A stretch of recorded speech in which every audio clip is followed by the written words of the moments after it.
جاہل صرف وہ نہیں ہوتا جو تعلیم یافتہ نہ ہو، بلکہ جاہل وہ بھی ہوتا ہے جس نے ڈگریوں کے ڈھیر لگا رکھے ہوں مگر اپنے ظرف میں وسعت لہجے میں نرمی اور طبیعت میں انکساری نہ پیدا کر پایا ہو۔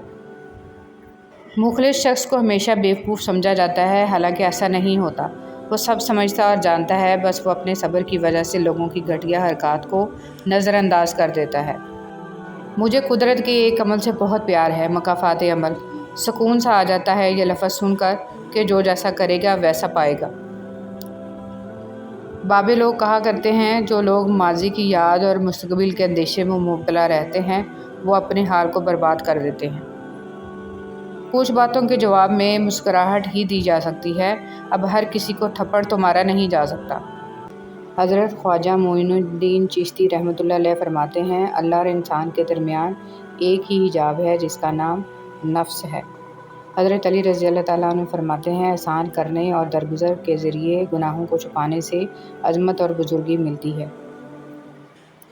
سب سے اچھی زندگی وہ بسر کرتے ہیں جو اپنی ضرورت پوری کرنے کے لیے اللہ کے سوا کسی اور پر بھروسہ نہیں کرتے۔ خوشیاں بانٹنے کی کوشش کیا کرو، نفرتیں تو ویسے ہی عروج پر ہیں۔ جہاں آپ کی عزت نہ ہو وہاں مت جاؤ، چاہے وہاں کھانا آپ کو سونے کی پلیٹ اور چاندی کے چمچ میں ہی کیوں نہ دیا جائے۔ حضرت علی رضی اللہ تعالیٰ عنہ۔ بہترین آنکھ وہ ہے جس سے انسان اپنے اندر جھانک سکے۔ اپنے اخلاق کو پھول جیسا بنا لو اور کچھ نہیں تو پاس بیٹھنے والا خوشبو تو حاصل کرے۔ شیخ سعدی رحمۃ اللہ علیہ۔ کچھ لوگوں کے لیے زندگی کی مصروفیات میں سے وقت نکالنا پڑتا ہے اور کچھ لوگوں کو دل سے نکالنے کے لیے زندگی کو مصروف کرنا پڑتا ہے۔ غلط ارادے کی کامیابی گناہ ہے اور صحیح ارادے کی ناکامی بھی ثواب ہے۔ دولت اور عہدے انسان کو عارضی طور پر بڑا کرتے ہیں، لیکن انسانیت اور اچھا اخلاق انسان کو ہمیشہ بلند درجے پر رکھتا ہے۔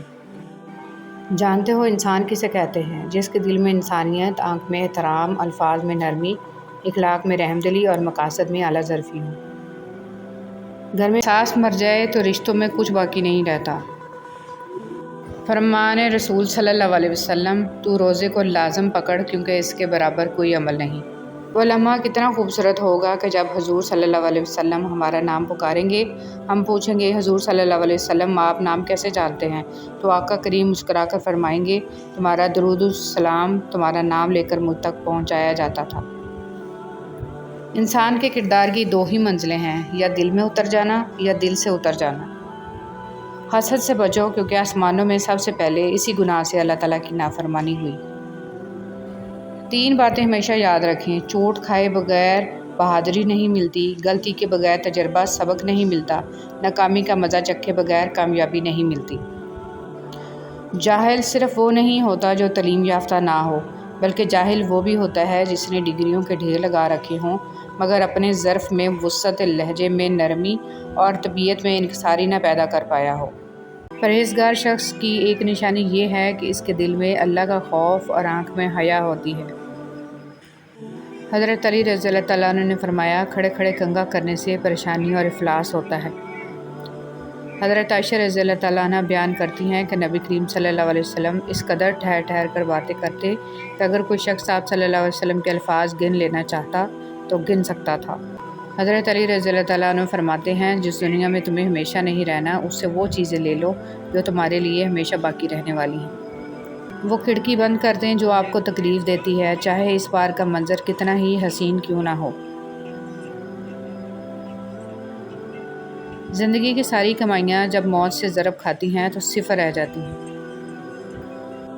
رسول صلی اللہ علیہ وسلم نے فرمایا کہ جس نے سورہ بقرہ کی آخری 2 آیتیں رات میں پڑھ لیں وہ اسے ہر آفت سے بچانے کے لیے کافی ہو جائیں گی۔